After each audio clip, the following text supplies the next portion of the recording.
calcula que alrededor de 10% de los casi 80.000 demandantes de asilo y refugio registrados en Berlín son homosexuales, lesbianas, transexuales e intersexuales, lo que supondría unos 3.500 y 6.000 personas. El albergue, además de una estadía entre iguales, contará como cualquier otro con vigilancia de 24 horas, zonas comunes y una sala donde se impartirán clases de alemán y materias que faciliten la integración de estos refugiados en Alemania.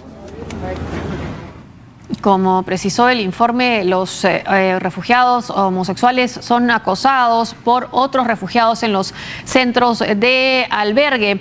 Esta solución que ha encontrado el gobierno alemán de instalar un centro de refugiados específicamente para esta población intenta buscar soluciones a las tensiones que se están creando, añadiéndose a esta la de la ultraderecha también alemana, el grupo conocido como Pegida o Legida en Leipzig. También se ha formado un grupo semejante. Ayer ha habido un ataque en Sajonia, en la ex República Democrática Alemana, a un bus con refugiados, y el canto de el lema de los manifestantes que aterrorizaron a los refugiados era "Somos el pueblo", el mismo lema que usaron en las protestas para la reunificación alemana.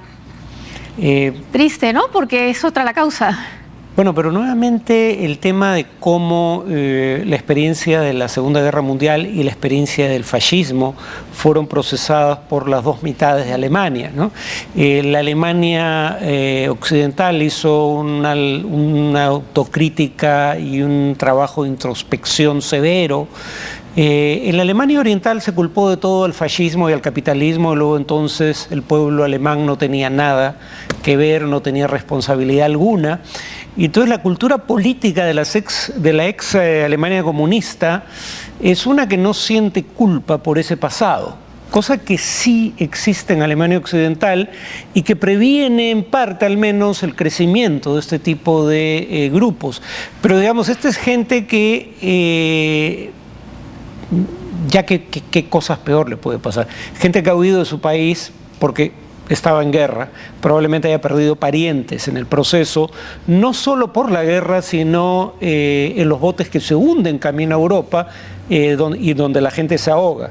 Llegan a países donde en más de una ocasión, no Alemania, pero bueno, en Alemania también lamentablemente, pero me refería en que más de una ocasión son maltratados por el gobierno, en países de Europa Oriental. En el caso de Alemania, las autoridades los tratan relativamente bien, pero hay grupos de extrema derecha que incendian los albergues para refugiados.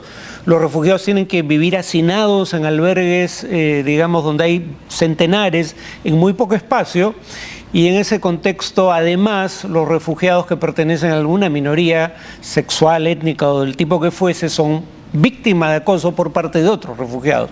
Digamos, difícilmente podrían estar en una situación peor. Son las víctimas entre las víctimas. Ahí, hace unos días, Cristiana Mampur de CNN presentó un documento fotográfico de familias refugiadas sirias en Líbano con sillas vacías, ¿no?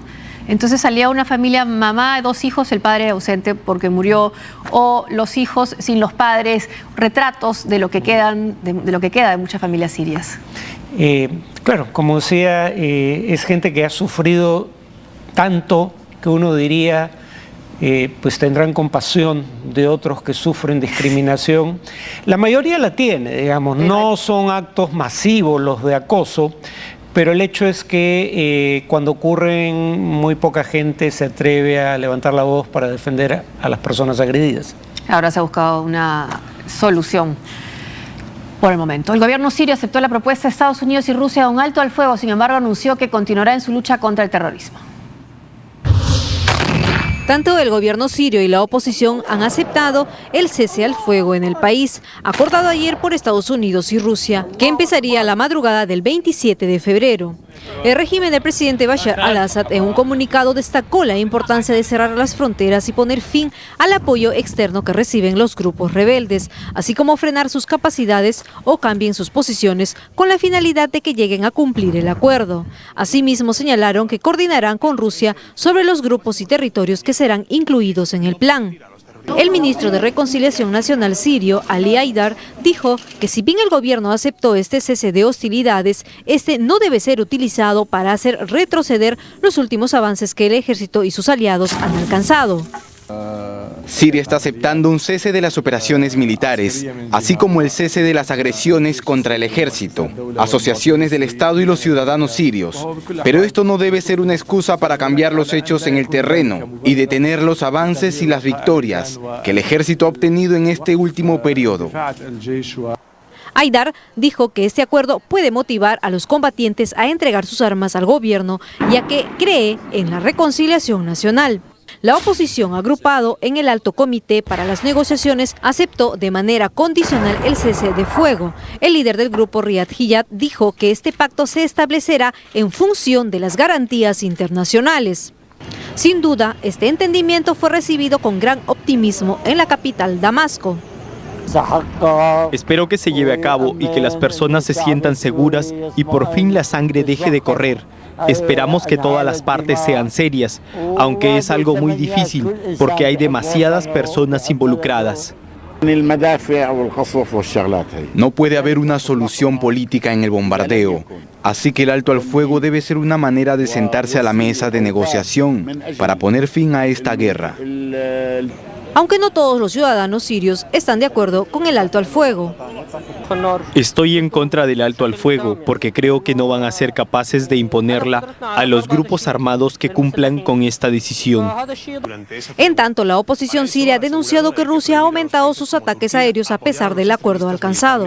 Salem al-Muslet, portavoz del Alto Comité para las Negociaciones, dijo que la escalada de bombardeos está afectando a zonas de Alepo, Homs y Daraya.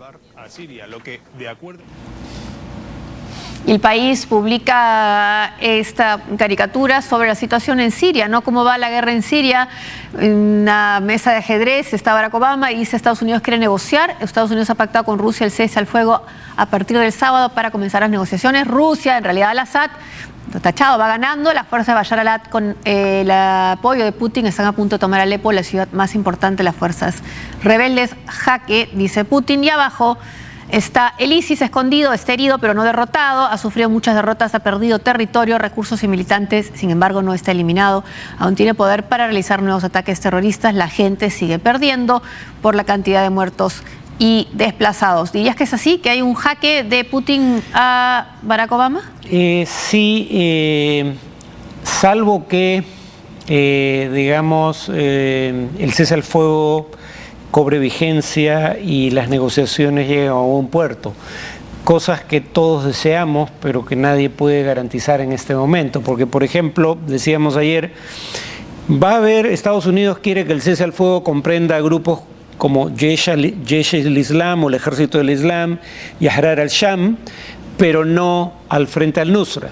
Pero al Frente al-Nusra está aliado a estos otros dos grupos y ocupan más o menos el mismo territorio. Si el Frente al-Nusra es atacado, va a contraatacar. Y si un eventual ataque contra el Frente al-Nusra toca a estos grupos, probablemente esos grupos entren en acción.